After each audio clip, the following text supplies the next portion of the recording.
Africa is home to some of the world's most resource-rich nations, yet many of its countries remain among the poorest on Earth. Nations like Burundi, Somalia, Mozambique, and the Central African Republic face immense challenges, including widespread poverty, lack of infrastructure, and limited access to education and healthcare. Despite these struggles, many of these countries are endowed with vast natural resources, such as oil, gold, diamonds, and rare earth minerals. Ironically, these very resources have often been a curse rather than a blessing, as Western powers and multinational corporations continue to exploit them for economic gain. The roots of Africa's economic struggles are deeply intertwined with its colonial past. European colonizers drew arbitrary borders, disrupted indigenous governance systems, and established extractive economies designed to benefit colonial powers. Resources were extracted on a massive scale, while local populations were left impoverished and disenfranchised. This legacy of exploitation set the stage for systemic underdevelopment that persists to this day. The CFA franc, a currency introduced by France during its colonial rule, continues to exert a stranglehold on the economies of 14 African nations even decades after independence. While presented as a tool for economic stability and integration, critics argue that the CFA franc is a mechanism of neocolonial exploitation that perpetuates poverty and hinders true economic sovereignty in Africa. The CFA franc is pegged to the euro, and its value is guaranteed by the French Treasury. While this peg ensures low inflation, it also ties the economic fortunes of CFA franc nations to European monetary policy, which prioritizes the needs of the Eurozone over African economies. Additionally, CFA nations are required to deposit 50% of their foreign exchange reserves in France's treasury, effectively allowing France to control a significant portion of their financial resources. This system restricts the ability of African nations to make independent monetary decisions, limits their capacity to invest in development projects, and creates a dependency on France for financial stability. As a result, countries using the CFA franc often experience slow economic growth, high unemployment, and limited industrial development. Burkina Faso's President Ibrahim Traoré has emerged as one of the most vocal critics of the CFA franc. Traore argues that the currency is a relic of colonialism that undermines Africa's economic independence.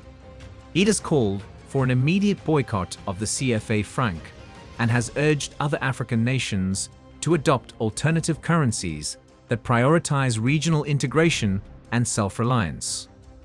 Under his leadership, Burkina Faso has aligned with other Sahelian countries, including Mali and Guinea, to challenge France's economic dominance. These nations, part of the Alliance for Sovereignty (AES), are pushing for a new Pan-African currency that would be managed by African institutions and designed to meet the needs of African economies. The call to abandon the CFA franc is gaining traction across West and Central Africa. Leaders in Mali and Guinea have echoed Traoré's sentiments, emphasizing the need to reclaim control over their monetary policies. This movement is rooted in the belief that true independence requires economic sovereignty, something impossible under the current CFA system. France, unsurprisingly, has resisted these efforts, citing the stability and benefits the CFA franc supposedly provides. However, critics argue that this resistance stems from France's vested interests in maintaining economic leverage over its former colonies. The CFA franc allows France to secure access to African resources and markets at favorable terms, furthering its own economic interests while keeping African nations dependent. The boycott of the CFA franc championed by Ibrahim Traoré and the AES is more than a financial decision, it is a powerful statement of defiance against neocolonial exploitation. By rejecting the CFA, these leaders aim to empower African nations to take control of their own economic destinies, invest in local industries, and foster regional cooperation. This fight against the CFA franc represents a broader struggle for Africa's sovereignty and self-determination. It is a call for a new era, where Africa's wealth serves its people, not external powers. Many African nations suffer from the resource curse, where an abundance of natural resources leads to corruption, conflict, and economic stagnation rather than prosperity. Western corporations often play a significant role in perpetuating this cycle. They enter into exploitative agreements with local governments, extracting vast wealth while providing little benefit to local populations. In countries like the Democratic Republic of Congo, Western-backed mining companies reap billions from cobalt and other minerals critical to modern technologies, while local workers face dangerous conditions and earn meager wages. Another form of exploitation comes in the guise of foreign aid and loans. Many African countries are burdened by crippling debt to Western financial institutions and governments. These loans often come with stringent conditions that prioritize the interests of creditors over the well-being of local populations. For example, structural adjustment programs imposed by institutions like the International Monetary Fund, IMF, and the World Bank have forced countries to cut public spending on essential services like healthcare and education, deepening poverty and inequality. In recent years, Western entities have increasingly turned to Africa for agricultural land, a practice often referred to as land grabbing. Wealthy nations and corporations acquire large swaths of arable land, displacing local farmers and exploiting the land for export-oriented agriculture. This leaves local communities without access to fertile land for subsistence farming, exacerbating food insecurity. In the face of relentless exploitation, a new wave of African leaders has emerged, particularly in the Sahel region, determined to reclaim their nation's sovereignty and chart a path towards self-reliance. Among them is Burkina Faso's President Ibrahim Traoré, who, at just 35 years old, has become a symbol of resilience and defiance against external meddling. Traoré's leadership emphasizes the importance of resource nationalization, regional unity, and breaking free from the grip of neocolonial influence.